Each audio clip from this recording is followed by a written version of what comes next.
आज की इस वीडियो में हम डिस्कस करेंगे थ्योरम नंबर 8.8 क्लास 9 के चैप्टर नंबर क्वाड्रिलेटर से।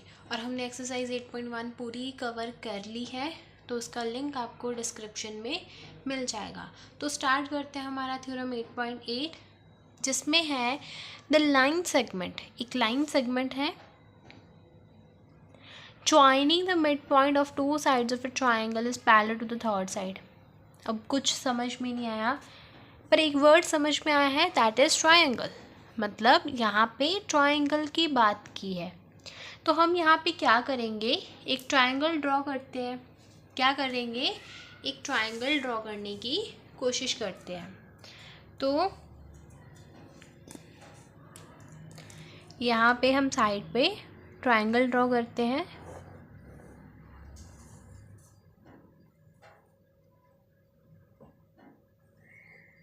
ये हो गया हमारा ट्रायंगल, ठीक है, जिसको हम नाम देते हैं। कौन सा देंगे, तो यहाँ से ए, ये हमारा बी, ये हमारा सी। तो हमारे पास एक ट्रायंगल है A B C.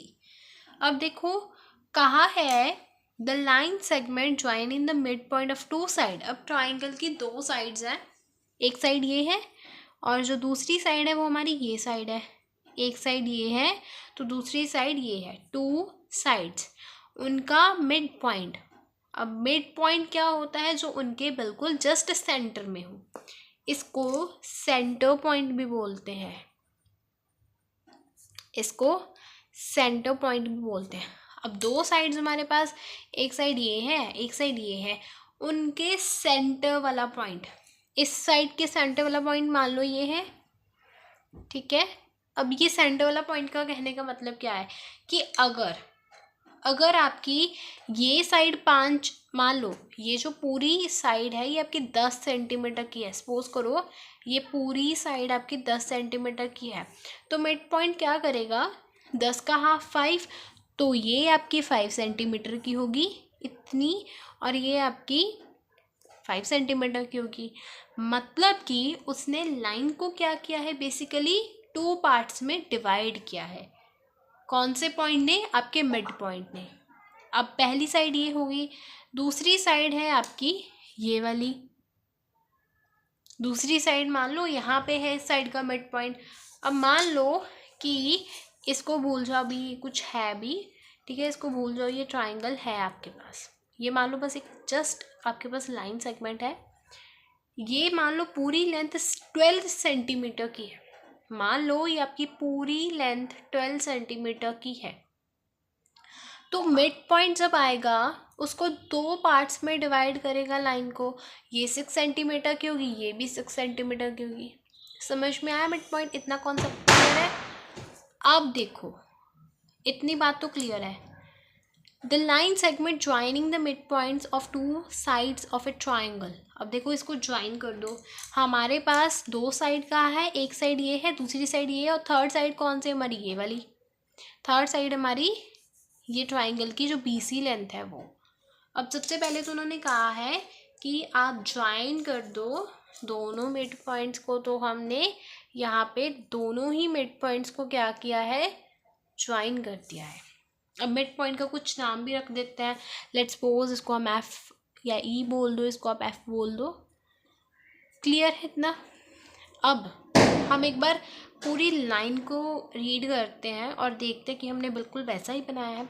The line segment joining the mid points of two sides. Line segment है, ये लाइन सेगमेंट है जो कि दो साइड के ऊपर जो मिड पॉइंट है, दो साइड, एक साइड ये एक साइड ये, उनके ऊपर जो मिड पॉइंट उनको ज्वाइन किया है। और ये जो आपकी साइड, ये जो लाइन सेगमेंट आपने ज्वाइन की है वो क्या है, पैरेलल है थर्ड साइड के। क्या है वो, पैरेलल है थर्ड साइड के, वो पैरेलल है। मतलब कि ई एफ जो है वो बी सी के पैरेलल है। ये चीज़ हमें इस क्वेश्चन में, इस थ्योरम में प्रूव करनी है। तो हम अपना क्वेश्चन यहाँ से थ्योरम हमारी यहाँ से स्टार्ट करते हैं। तो पहले तो हम लिखते हैं टू प्रूव, या पहले गिवन लिख लो, चलो कोई बात नहीं। टू प्रूव, हमें प्रूव क्या करना है कि जो बी ई एफ है, ये जो आपकी है ई एफ है, वो क्या है, it is parallel to BC। और मिड पॉइंट में एक और कंसेप्ट आता है कि ये जो आपकी लेंथ है, ये वाली, ये जो लेंथ है ये इसका हाफ है, ये जो EF है इसका हाफ है। मतलब कि कहने का मतलब ये है, अगर ये 10 सेंटीमीटर की है, अगर ये BC लेंथ 10 सेंटीमीटर की तो ये 5 सेंटीमीटर होगी, ये फिर आपकी 5 सेंटीमीटर होगी। अगर ये 12 सेंटीमीटर की है तो 6 होगी, ठीक है, मतलब उसका हाफ होगी। इसको कैसे लिखोगे, तो जो हमारी EF है वो पैरेलल है BC की, ये प्रूव करना है। और ये जो हमारी EF है वो क्या है, जो हमारी BC है उसका हाफ है, जिसको हम EF इक्वल्स टू BC/2 दोनों ही तरह से आप लिख सकते हो, ठीक है। इसको ऐसे भी लिख सकते हो और ऐसे भी लिख सकते हो। अब गिवन में क्या लिखोगे, पहले वैसे गिवन लिखते हैं बाय रूल। गिवन में क्या करोगे बेटा, गिवन में देखो क्या लिखना है, बेसिकली जो ABC है, ट्राइंगल है, ABC इज अ ट्राइंगल, जो ABC है वो ट्राइंगल है। और ABC के मिड पॉइंट्स क्या है, जो हमारी AB लेंथ है, mid point of AB is E, और जो मिड पॉइंट है किसका, मिड पॉइंट ऑफ AC वो है आपका F। ये चीज़ गिवन रखी है हमें। अब हम यहाँ से कुछ कंस्ट्रक्शन भी करेंगे, तो वो कंस्ट्रक्शन क्या होगी, देखो कंस्ट्रक्शन तो यहाँ पे करनी पड़ेगी। कंस्ट्रक्शन के लिए मैं यहाँ पे देखो ऐसे एक लाइन एक्सटेंड करते हैं इस तरह से, ये मैंने लाइन को एक्सटेंड किया है। अब यहाँ पे मैं इस पॉइंट को लेट्स सपोज मैंने नाम दिया है कि ये D है, इस पॉइंट को मैंने नाम दिया है D, और इसको यहाँ पे इस तरह से ज्वाइन कर देते हैं। ये हमने कंस्ट्रक्शन किया, या इस पॉइंट को कोई भी नाम दे सकते हो आप। कंस्ट्रक्शन में क्या लिखोगे फिर आप, कंस्ट्रक्शन में आप लिखोगे ड्रॉ ए लाइन, या फिर आप लिख सकते हो, चलो लिख लो, draw a line named CD, ठीक है, वो जो लाइन है CD ड्रॉ करो, and join D point two E, उसको जो अपने D पॉइंट बनाया है उसको E के साथ। कई बच्चे लिखते हैं कि produce F to D and then join CD, ऐसे भी लिख सकते हो, ठीक है। और पाके मैं लिख देती हूँ कि produce EF to D and join CD। वैसे ये जो मेथड है ना बिल्कुल परफेक्ट, वो सेकेंड वाला है, ये प्रोड्यूस वाला। इन सच अ वे, इस तरह से कि जो हमारी CD लेंथ है, ये हमारी जो CD है वो क्या हो, वो बराबर हो BE के। दिख रहा है ना कि ये जो है इसके बराबर होना चाहिए, ठीक है। इस तरह से हमने ये ड्रॉ करना है कि जो DC है वो हमारा BE के या फिर EB के बराबर हो। यहाँ से हम करेंगे स्टार्ट हमारा प्रूफ। प्रूफ में क्या लेना है, प्रूफ में हमें क्या लेना है, सबसे पहले तो हमें ये चीज़ पता है कि जो CD है वो पैरेलल है BE के। कैसे, ये हमने बाय कंस्ट्रक्शन किया है, मैंने ये कंस्ट्रक्शन किया है यहाँ पे बाय कंस्ट्रक्शन। अब यहाँ पे मुझे ये जो ट्राइंगल्स है, ट्राइंगल ये वाला और दिस ट्राइंगल, इनको कॉन्ग्रुएंट प्रूव करना है। इनको क्या करना है, मुझे कॉन्ग्रुएंट प्रूव करना है, ठीक है। तो ट्राइंगल मैं यहाँ पे ले रही हूँ, कौन सा ट्राइंगल लेंगे आप, ए ई एफ, नो, यहाँ पे आप लोगे ए एफ ई, ये ट्राइंगल, और ट्राइंगल लोगे आप डी एफ सी, ये वाले ट्राइंगल लोगे दो आप। अब देखो इन ट्राइंगल्स में ध्यान से सुनो, देखो अगर कोई भी चीज़ मिड पॉइंट होता है ना, अब ये जो बी ए बी है उसका मिड पॉइंट ई है, मतलब कि ये जो पूरी अगर 10 सेंटीमीटर की है उसको ये मिड पॉइंट डिवाइड करेगा, ये भी 5 ये भी 5, अब ये भी 5 है ये भी 5 है, तो मतलब ये इसके बराबर है ना। अब फिर ये भी मिड पॉइंट है तो ये भी मतलब ये साइड इसके बराबर होगी। नहीं समझ में आया है, देखो ध्यान से सुनो, मैंने स्टार्टिंग में वीडियो में बताया था कि ये जो ए बी है, ये आपकी जो ए बी है, मान लो लेट्स सपोज कि ये पूरी 10 सेंटीमीटर की, अभी मान लो मैंने कोई पॉइंट भी ड्रॉ किया यहाँ पे, मान लो ये पूरी आपकी 10 सेंटीमीटर की लाइन है, ठीक है, इस सब को भूल जाओ, ये अभी कुछ नहीं है, बस एक लाइन सेगमेंट है जो कि 10 सेंटीमीटर की है। अब यहाँ पे मिड पॉइंट है, मिड पॉइंट क्या करेगा, उस लाइन को 2 पार्ट्स में डिवाइड करेगा, मतलब कि 2 पार्ट्स में डिवाइड करेगा। अब यहाँ पे मिड पॉइंट है, अब ये लेंथ है पूरी 10, तो मिड पॉइंट इसको डिवाइड करके ये भी 5 ये भी 5, तो 5 5 है, 5 5 बराबर होंगे, तो ये इसके बराबर है। सिमिलरली ये भी मिड पॉइंट है, ये भी बराबर होगा। तो इसमें हमें ये तो दिख रहा है, बट हमें इन दो ट्राइंगल्स को कॉन्ग्रुएंट करना है। ये वाली ट्राइंगल, ये हमारी फर्स्ट ट्राइंगल है, और this is a second triangle, और ये जो हमारी है सेकेंड ट्राइंगल है। तो मतलब ये तो नहीं ले सकते कि जो ए ई है वो ई बी के बराबर है, ये तो नहीं ले सकते क्योंकि ये तो इस ट्राइंगल में ये साइड आती ही नहीं। बट ये तो ले सकते हैं ना कि जो ए एफ है वो एफ सी के बराबर है। तो मैं यहाँ लिखूँगी कि जो ए एफ है वो ए सी के बराबर है, ठीक है। सॉरी, यहाँ पे ना एफ सी आएगा, ठीक है। क्यों आएगा, क्योंकि एफ जो है is a mid point of किस लाइन का, तो वो ए सी का क्या है बेटा, मिड पॉइंट है, ठीक है। इतनी बात क्लियर है। अब कुछ और दिख रहा है क्या, ध्यान से सोचो। देखो ये ना बहुत तरीके से कॉन्करेंट प्रूव कर सकते हो, कोई एंगल साइड लेता है, कोई साइड एंगल साइड, कोई एंगल साइड एंगल लेता है, वो आप पे डिपेंड करता है, ठीक है, कि आपके माइंड में पहले क्या क्लिक करता है, किसको लेना है।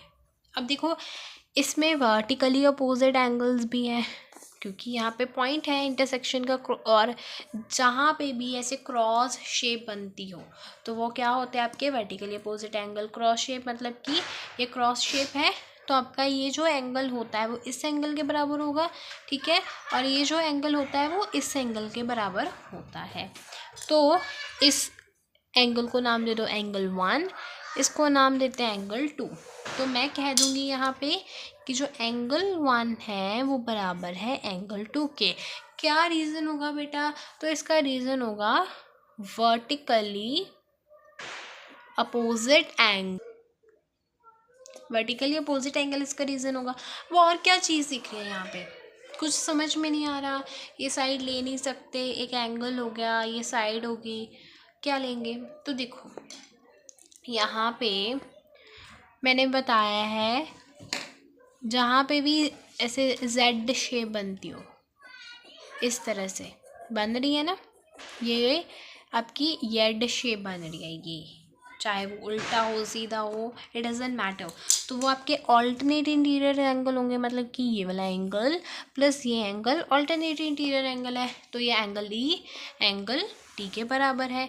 एंगल ई जो है वो बराबर है एंगल डी के। क्या रीज़न दोगे बेटा, alternate interior angle, alternate interior angles.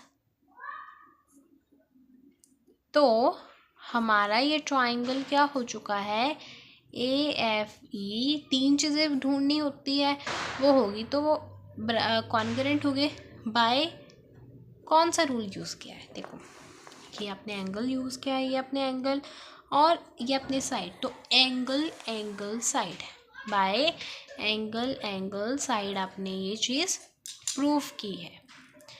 ठीक है, कौन सा रूल यूज़ किया है? Angle angle side. अब हमारे ये ट्राइंगल्स कॉन्ग्रुएंट प्रूव हो चुके हैं। अब इस ट्राइंगल में क्या बचा? ये साइड आपस में कॉन्ग्रुएंट है। अभी भूल जाओ ये कोई ट्राइंगल्स वगैरह कुछ है ना, ये अभी छोड़ दो, बस ये याद करो। इसमें ये साइड इसके बराबर है। अब हमारे पास ये साइड बची है, हम इसके बराबर CPCD से प्रूव कर सकते हैं, और ये साइड को इससे। तो हम लिखेंगे कि ये जो AE है वो DC के बराबर है, ये जो AE है वो DC के बराबर है। क्यों भाई? CPCD है। अब AE DC के बराबर है तो EF भी FD के बराबर होगा। EF बराबर हो जाएगा FD के, EF बराबर हो जाएगा FD के बाय CPCD। इतनी बात क्लियर है? अब हमें ये बात तो पता है कि जो AE है, जो आपका AE है वो DC के बराबर है। ठीक है, अभी हमने प्रूव किया। और EF जो है वो FD के बराबर है। ठीक है, इतनी बात समझ में आई है? कौन सा रूल है ये? CPCD से, क्योंकि हमने दोनों ट्राइंगल्स को भी कॉन्ग्रुएंट प्रूव किया है, तो उनके कॉरेस्पॉन्डिंग पार्ट्स भी आपस में क्या हो जाएंगे? बराबर हो जाएंगे। अब यहाँ पे एक बात सोचने वाली है कि हम कह रहे हैं कि जो AE है वो EB के बराबर है। क्यों ऐसा? क्यों? बिकॉज ऑफ मिड पॉइंट, की जो E है वो मिड पॉइंट है। AE जो है वो EB के बराबर है। ये लेंथ इस लेंथ के बराबर है। बट हमने अभी कहा कि AE जो है वो DC के बराबर भी है। यहाँ पे लिखते हैं, हम कह रहे हैं कि हमारा, अब हमने अभी भी कहा कि जो AE है वो बराबर है DC के। बट हम ये भी तो बेटा कह रहे हैं कि जो AE है वो किसके बराबर है? EB के। अब इन दोनों का रीज़न, तो ये रीज़न मैं अलग लिख देती हूँ, ये CPCD। और ये रीज़न क्यों है? Because E is the mid point of AB का वो मिड पॉइंट है।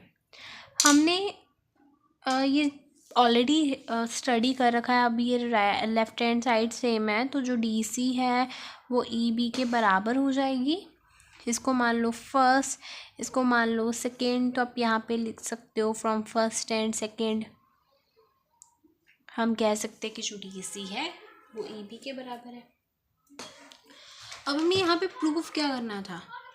जो हमारा मेन है वो चीज़ क्या थी प्रूफ करना? कि जो EF है वो पैरेलल है, वो पैरेलल है BC के। हमने ये सब कुछ कर लिया, बट हमने मेन बात नहीं प्रूफ की कि जो हमारा EF है वो BC के पैरेलल है। अब इसको देखो कैसे करना है। अब देखो, हमारा जो DC है, ये जो लाइन है DC है, ये जो हमारी DC है वो किसके बराबर है? BE के। अब ये बराबर है तो पैरेलल भी होगी, तो DC जो है it is parallel to EB। यही चीज़ तो हमने प्रूव करनी थी, यही चीज़ प्रूव करनी थी। जो DC है वो EB के पैरेलल है।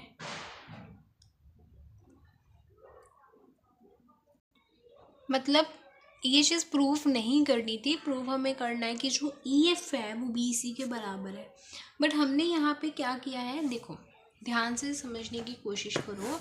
हमने यहाँ पे DC को EB के बराबर प्रूव कर दिया है पैरेलल, कि जो DC है वो पैरेलल है EB के। अब ये दोनों साइड्स आपस में क्या है? पैरेलल है दोनों साइड्स। तो इसका मतलब क्या है कि जो BCDE है, BCDE है वो एक पैरेललोग्राम है। तो BCDE इज़ अ पैरेललोग्राम। क्या है वो? पैरेललोग्राम की शॉर्ट फॉर्म ऐसे लिखते हैं। तो हम कह सकते हैं यहाँ से, क्यों कह सकते हैं? क्योंकि हमने भी प्रूव किया है कि ये जो DC है वो एफ के पैरेलल है, बी ई के, ठीक है, ये बी ई है कि जो डी सी है वो बी ई के पैरेलल है। अगर वो पैरेलल है मतलब इनकी ये साइड आपस में पैरेलल है। अब ये तो हमने पैरेललोग्राम का रूल पढ़ रखा है, ठीक है, कि कोई भी अगर हम एक साइड को पैरेलल प्रूव कर देते हैं ऑटोमेटिकली जो बी सी है वो पैरेलल हो जाएगी ई एफ के, या फिर अगर आपको इसके अकॉर्डिंग लिखना है तो आप लिख सकते हो E F is parallel to B C. तो यही चीज़ तो फर्स्ट पार्ट में प्रूव करनी थी, ये तो प्रूफ हो गया, ठीक है, गुड थिंग है कि ये प्रूव हो चुका है। अब हमें जो सेकेंड थिंग प्रूफ करनी है कि जो हमारा ई एफ है वो किसके हाफ है, बी सी का। ये जो ई एफ है ये इसका हाफ है बी सी का। अब इसको देखो कैसे प्रूव करना है। उसके लिए देखो एक बात ध्यान में अपने माइंड में रखो कि हमने दोनों ट्राइंगल्स को कॉन्ग्रुएंट प्रूव किया ऊपर वाली को, उससे हमारा जो ई एफ है वो एफ डी के बराबर है। ई एफ जो है वो एफ डी के बराबर है। मैं यहीं पे कर रही हूँ क्योंकि हमें इस पोर्शन की ज़रूरत है, ठीक है। अब सिंस हमें ये बात पता है कि हमारे जो ट्राइंगल है वो ई एफ पैरेलल है ट्राइंगल सी डी एफ के, ये चीज़ हमें ऑलरेडी पता है ना। अब जो इसमें हमने कंक्लूजन क्या निकाला था कि जो ई एफ है वो एफ डी के बराबर है। ई एफ जो है एफ डी के बराबर है, ई एफ बराबर है एफ डी के। अब ई एफ ऐसे ही एफ डी को और कैसे लिख सकते हैं कि वो हाफ है ई डी का, एफ डी, एफ और ई डी, एफ डी, इसको मैं और कैसे लिख सकती हूँ कि ये जो ई डी है यहाँ पे हमने प्रूव करा है कि जो ई एफ है वो एफ डी के बराबर है, मतलब कि ये वाली साइड इस साइड के बराबर। अगर 5 सेंटीमीटर ये है तो 5 सेंटीमीटर ये है, टोटल लेंथ 10 सेंटीमीटर की हो जाएगी, है ना। अब एफ ये जो ई डी लाइन है, ये जो हमारी ई डी लाइन है, मैं एफ डी को किसी और तरीके से भी लिख सकती हूँ कि जो हमारी ई डी लाइन है वो ई डी लाइन है वो ई एफ का हाफ भी तो है ना, है वो हमारा ई डी का हाफ है। जो हमारा एफ डी लेंथ अगर मुझे फाइंड कर, मेरे पास ये पूरी लाइन है ई डी, मुझे एफ जो ई डी है वो क्या है, हाफ है किसका, ई डी हाफ है ई एफ का। ई डी, ये जो ई डी है वो ई डी का हाफ ही तो है बेटा। अब ई एफ बराबर हो जाएगा किसके, अब 1/2 मैंने ई डी को किसके बराबर लिया था, ई डी को। अब देखो ये अगर ये पूरा एक पैरेललोग्राम है, इसकी ये साइड बराबर है, पैरेलल है, तो मेरी ये जो अपोजिट साइड्स हैं ई डी वो भी तो बी सी के पैरेलल हो जाएगी ना। क्यों हुई, क्योंकि बी सी ई डी हमारा पैरेललोग्राम है। हमने ये चीज़ प्रूफ की है कि ये साइड इस साइड के बराबर है, तो फिर ये जो है ये लेंथ इसके बराबर भी हो जाएगी, ई डी बी सी के बराबर है। अब ई डी को मैं बी सी भी तो लिख सकती हूँ, ई डी को मैं बी सी लिख सकती हूँ, ई डी बी सी, ठीक है। यही चीज़ तो हमने प्रूव करनी थी, यही चीज़ हमारी प्रूव होगी कि जो ई एफ है it is half of B C, ठीक है।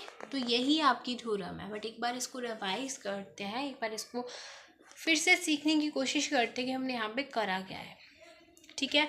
मैं ये पार्ट नहीं रीड करूँगी बिकॉज ये मैंने स्टार्टिंग में ही वीडियो के बता दिया है। अब ये दो चीज़ें प्रूफ करनी थी कि जो ई एफ है वो बी सी के पैरेलल है, ई एफ है वो हाफ है बी सी का। अब हमारे पास ये चीज़ गिवन है A B C is a triangle जिसका जो मिड पॉइंट है ए बी का वो ई है, ये जो ई बी है उसका मिड पॉइंट ई है, और जो ए सी का मिड पॉइंट है वो एफ है। ये बात गिवन थी। अब हमने कुछ कंस्ट्रक्शन किया था, ठीक है। कंस्ट्रक्शन क्या था कि हमने ई एफ को डी तक प्रोड्यूस किया था और उसको सी डी को ज्वाइन किया था आपस में, ठीक है। अब प्रूफ कैसे करना है, अब ये चीज़ तो हमने पहले ही देख ली कि हमने कंस्ट्रक्शन के साथ या डी सी सी डी को बी ई के बराबर प्रूफ किया है बाय कंस्ट्रक्शन, ठीक है। और हमें दो ट्राइंगल्स कॉन्ग्रुएंट प्रूफ करने थे बाय हमने साइड एंगल साइड से किया है। अब एंगल साइड से उनको कॉन्ग्रुएंट प्रूफ किया है एंगल साइड से, तो हम कह सकते हैं कि जो ई डी है, जो ए ई है हमारा, वो डी सी के बराबर है, ठीक है। ये जो हमारा ए ई है वो इसके बराबर है और जो ई एफ है वो इसके बराबर है। ये बात हमने क्लियर कर ली है। अब हम कह रहे हैं कि जो ई है वो डी सी के बराबर भी है, और हमने कहा कि जो ए ई है वो हमारी ई बी के बराबर भी है, क्योंकि मिड पॉइंट है। तो हम कह सकते हैं from first and second D C E B हमारा बराबर है, तो फिर वो पैरेलल भी है आपस में, ठीक है। अगर बराबर है तो फिर वो पैरेलल भी है। अब हमने पैरेलल प्रूव किया डी सी को ई बी के। ये जो डी सी है वो इसके पैरेलल है, मतलब कि पैरेललोग्राम है, तो पैरेललोग्राम की ये वाली साइड इस साइड के बराबर होगी। अब हमने एक ट्राइंगल्स को कॉन्ग्रुएंट प्रूफ किया है। हमने ई एफ को एफ डी के लिया था बराबर, ये जो हमारी ई एफ है इसको एफ डी के बराबर लिया था। अब जो ई डी लेंथ है उसका हाफ है, ई एफ की लेंथ क्या होगी, ई डी लाइन का हाफ। अब ई डी को मैंने बी सी के बराबर लिया, तो हमने यही चीज़ प्रूफ करनी थी, ठीक है। आई होप आपको ये समझ में आएगा। देखो बच्चों को बहुत कन्फ्यूजिंग लगती है, याद करने में प्रॉब्लम आती है, समझने में प्रॉब्लम आती है। एक दो बार देखो, 2 बार नहीं, 3 बार, 4 बार, 5 बार देखोगे खुद ब खुद समझ में आएगा, ठीक है।